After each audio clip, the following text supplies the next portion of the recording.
Hello my dear friends, you are on the Military Summary channel and today we will discuss the situation in Ukraine on the 8th of March.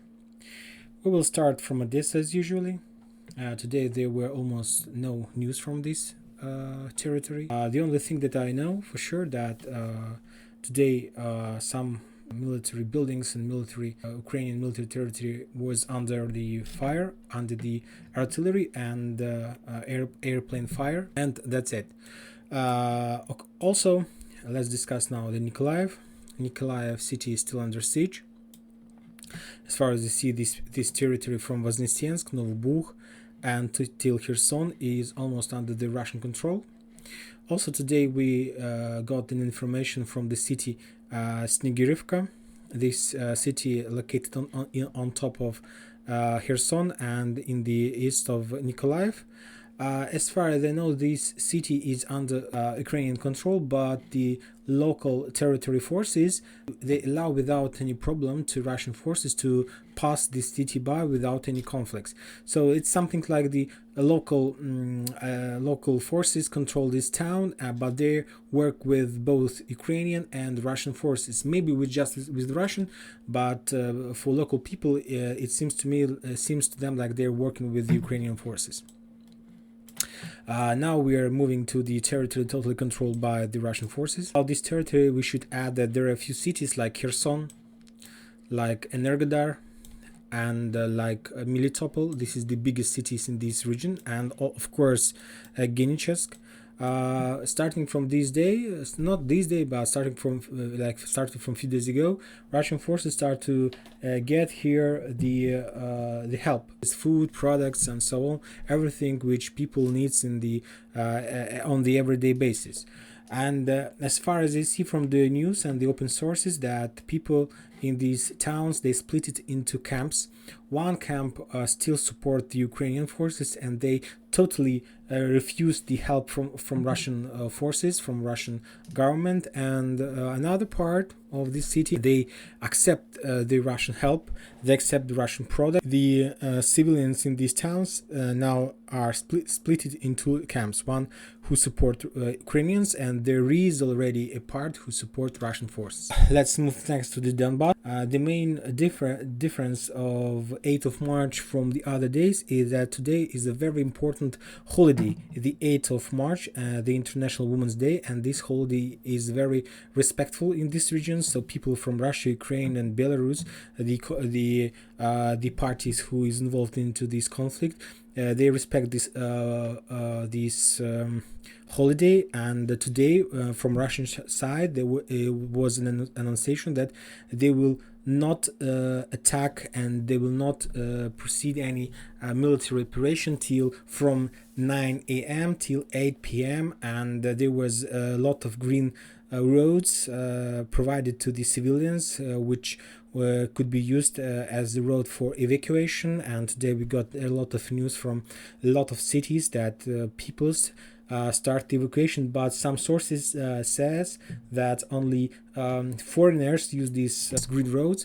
And as also some sources said that national battalions, the Nazi battalions, Ukrainian Nazi battalions, they don't allow to local civilians, to local Ukrainians to use these evacuation roads, and they don't give them to escape from the city because some Russian sources say that this is done because of this was made because of using the civilians as a life shield. So almost on the whole territory of Ukraine, it was a very peace day, almost no movements from any side, and I think that it's a very good side. But let's move to the Donbass region.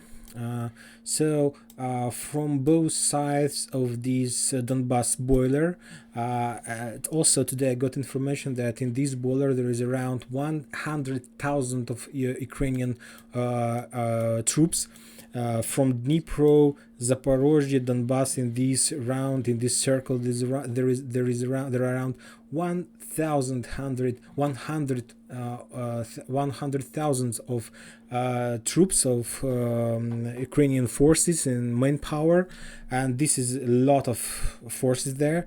And as far as you see, almost all this region is in a small boiler, right? So we see, as I told you before, that on the north, on the east, and from the bottom, this territory is blocked, and there is only one way from the west. So these troops can have some connection with Zaporozhye, Dnipro, and maybe Poltava. They don't have any connection with Kharkiv because all the roads are cut off from Kharkiv till to this region. And as far as I see, these forces are not planning to leave their positions. But if you can see from the south, the Russian forces and their allies, they're moving step by step from town to town, from village to village. And as far as you can see, some villages were already kept by Russians, and they took these villages, as they are saying they are free these villages. And if you see, it's not very far from the main Russian, main Ukrainian positions in this boiler, I would say. And also it's in the south, and also from the north, the same position. The Ukrainian forces, they're losing their position town by town, and one of the most important towns they have lost is Popasna. Popasna was under Ukrainian control for about 8 years, and now they lost it. And if you can see, it's a very, very dangerous, I know how to say, very, very dangerous thing from in the very heart, in the very central part of the Ukrainian forces. And the most important thing is that the road is blocked already. You see that there is some forces which located in the north side of this region, and there was a road which connect. You see this road, and now after Popasna got under the Russians' control, they lost the road which connects the town Bakhmut with this region, and that's mean that they have only one road to support these peoples in this region from the north. And of course, it's very uncomfortable from the perspective of logistic. It increased the way, for example, to get bullets, vehicles, I don't know, people forces from a few hours till much more hours, and so on. And also another thing, that from the north we see that the Russians they are taking towns step by step, and also, as far as I remember, they have crossed the river and strike Ukrainians into their back. So this region was kept by Russians today, and it's very, very dangerous for Ukrainians because now they're watching in their back, and I'm not sure that they have that their back is protected well as their front, right? So I hope that we'll see what's going on.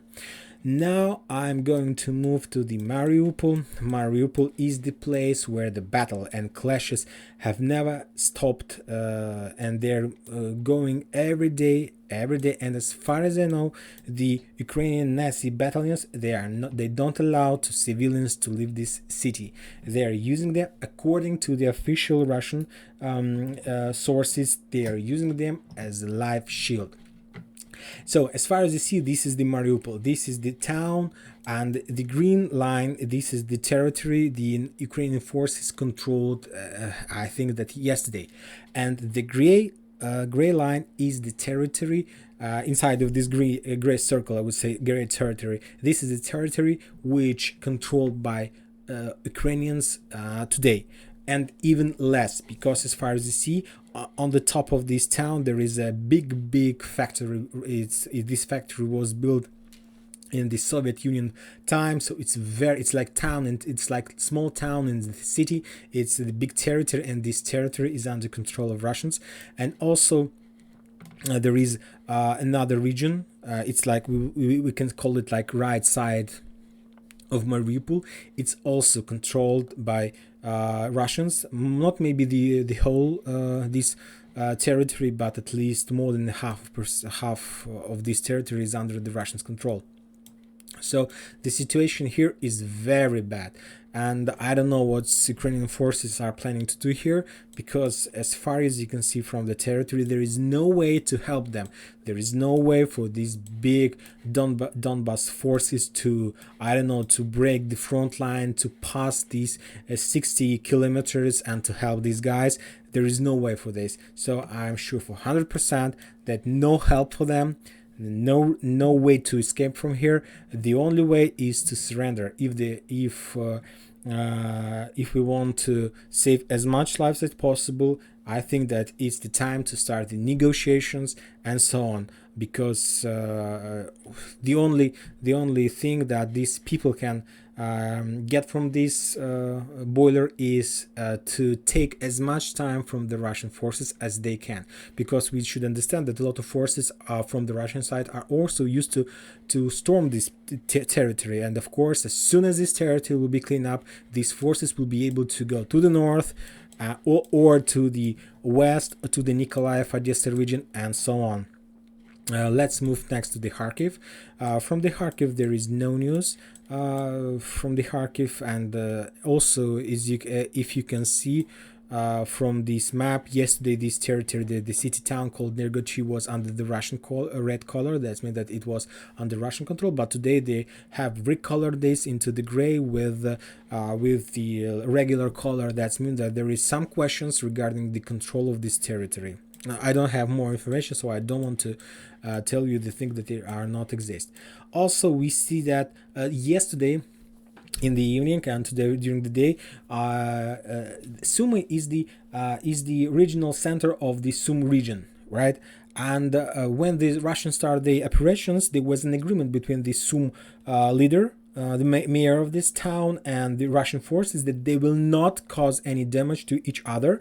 The Sum and the army in the Sum will stay in this town, and the Russians will be able to pass the city without any damage. But yesterday, the mayor of Sum told that we are canceling this agreement and we are starting to attack Russian forces, which led to artillery and airplane attack to the Ukrainian forces in this town. Starting from this night till today, there were some attacks on this town, on the military Ukrainian objects and so on. A very difficult situation. The next town is Konotop. You see that also like green border, but in the red color. That means that the agreement between Ukrainian forces and Ukrainian power in this town and the Russian forces is still. And this town is like under Ukrainian control, but they are not attacking Russian forces, and they allow them to pass through city without any problems. Very critical situation in the Chernihiv. Chernihiv is under very heavy Russian fire. There are a lot of Ukrainian forces. There are the hugest tank division, I don't know, tank army in this region, Ukrainian, and they are keeping their heavy tanks and heavy equipment in the town, between buildings, in the kindergarten, between shops, between social objects and so on. And for Russians, it's very difficult to attack the city and to attack because, as I told you, a lot of technique, armor technique, for example, held in front of kindergarten. Of course, there is no way for Russians to attack this armored technique, because if they will attack this place, they will destroy this kindergarten. So it's not good, and they cannot proceed the attack of this town. So that's why they decided to move around this town and go to the Kiev. And as far as you see, Kiev is in block from north, almost from the northwest territory. You see that there is a fight in the town Brovary. Before there was attack on this town from Russians rockets. They destroyed the Ukrainian military base, and as far as I know, and around few days, there was a lot of talks in social. Russian forces have a lot of power to block the Kiev fully. And today that's it. And this is the end of the 8th of March. So tomorrow we will discuss the situation in Ukraine on the 9th of March. And subscribe my channel, and have a good day. Bye bye.